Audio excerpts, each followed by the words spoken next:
I'll put it back. You're looking for... Let's settle. He's a jumper. He's a jumper, huh? He's jumping, you gotta make sure you're holding the bottom of the net. You often hear people talk about the importance of scientific literacy, actually understanding how science works in your everyday life.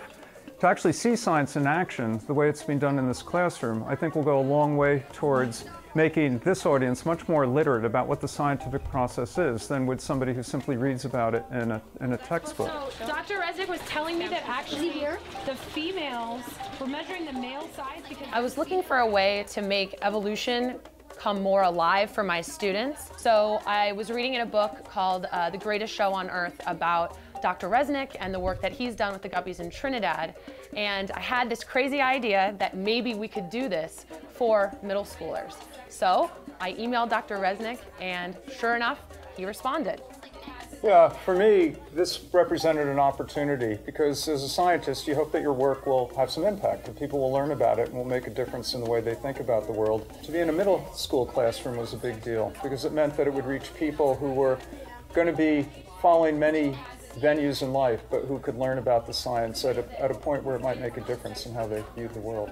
What was really important to me as a science teacher, especially teaching evolution, was that the students collected real scientific data rather than relying on just simulation. And Dr. Resnick and the Trinidadian guppies helped make that possible for us. Students may not realize is what they're looking at is a paradigm shift in how we think evolution works as a process.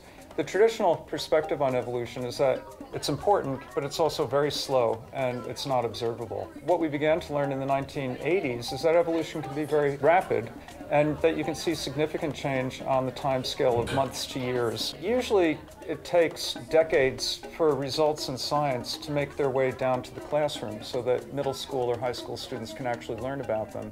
And what's happening here, I think, is probably about 10 or 20 years ahead of its time in the sense that it represents results that really just settled into the scientific community as part of the 21st century, and yet they're already being learned about at the level of middle school. For somebody who understands science and who understands processes that may take years to happen, they can appreciate how what you do today can make a big difference for future generations.